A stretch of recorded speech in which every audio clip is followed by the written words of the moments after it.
الفرد صاحب کیسے ہیں؟ خدا کا شکر ہے۔ الفرد صاحب اگلے مہینے 10 تاریخ کو ہم کروسیڈ کرا رہے ہیں جس پہ تقریباً 1 کروڑ خرچہ آئے گا کیونکہ ملک بھر سے لوگ اس میں شرکت کریں گے۔ ٹھیک ہے، میں آپ کو پیسے بھیج رہا ہوں، آپ اچھے طریقے سے عبادت کرائیں۔ شکریہ سر۔ کنونشن پہ کتنا خرچہ آئے گا؟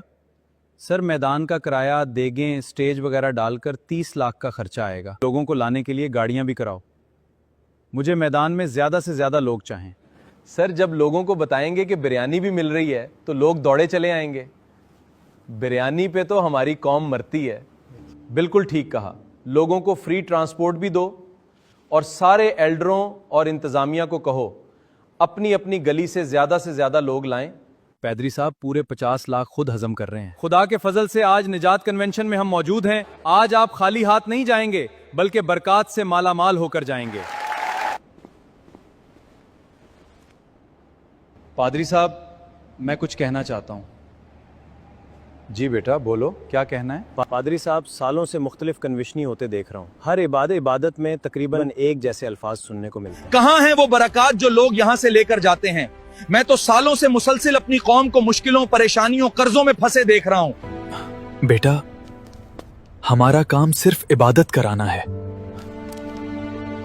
یہی تو بات ہے کہ آپ لوگوں کو چرواہے بننے کا بہت شوق ہوتا ہے لیکن چرواہوں والی ذمہ داریاں اٹھانے سے ڈرتے ہیں۔ کلام ہمیں صرف روحانی طور پہ نہیں، دنیاوی طور پہ بھی جینا سکھاتا ہے۔ آج 99% خادموں کو معلوم ہی نہیں کہ وقت کے حساب سے خدمت کس طرح کرنی ہے۔ یہی جو لاکھوں روپے کنونشنوں پہ لگا دیتے ہو، اس کا کوئی فائدہ ہے؟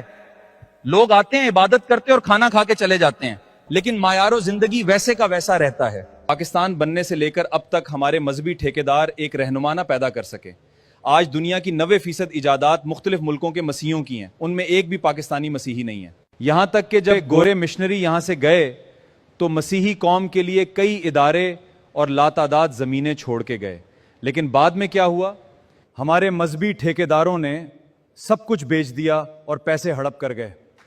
اب بھی وقت ہے، اگر لاکھوں کروڑوں اس طرح لگانے کی بجائے اگر مسیحی بستیوں کے پاس سکول کھولے جائیں جہاں مفت تعلیم دی جائے اور اینی سکول بلڈنگوں میں چرچ بھی کرائیے جائے، جب بچوں کو دونوں دینی و دنیاوی تعلیم ملے گی تو سوچئے کیسی مضبوط ایمان والی کامیاب نسل تیار ہوگی۔ لیکن افسوس آپ مذہبی ٹھیکیداروں کا اس طرف دھیان نہیں جاتا، کیونکہ آپ ٹھیکیداروں کو بے شعور اور ان پر لوگ چاہیں جو آسانی سے آپ لوگوں کے دام میں آ جاتے ہیں، اور ایسی کنونشنوں سے، گوروں سے منگوائی امداد کی بدولت آپ جیسوں کی جائیدادیں بن جاتی ہیں۔ برائے کرم مسیحی قوم کی ترقی کے لیے اپنا کردار ادا کریں، کروڑوں روپے برباد کرنے کی بجائے وہ کام کریں جس سے قوم روحانی و دنیاوی پر کامیاب ہو سکے۔ اور آپ لوگ بھی سن لیں، آخرت میں جب حساب ہوگا تو ان جیسے لالچی چرواہوں کے ساتھ ساتھ آپ کا بھی حساب ہوگا، کیونکہ آپ بھی ان کے گناہ میں برابر کے شریک ہیں، کیونکہ خدا نے انہیں مزدور بنایا ہے تاکہ اس کی خدمت کریں، لیکن آپ لوگوں نے انہیں ٹھیکدار بنا دیا ہے، کیونکہ آپ کی حیثیت اس بندر جیسی ہو گئی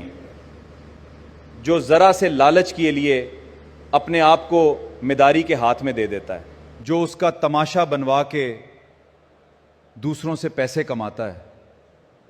ذرا سوچئے۔ شکریہ۔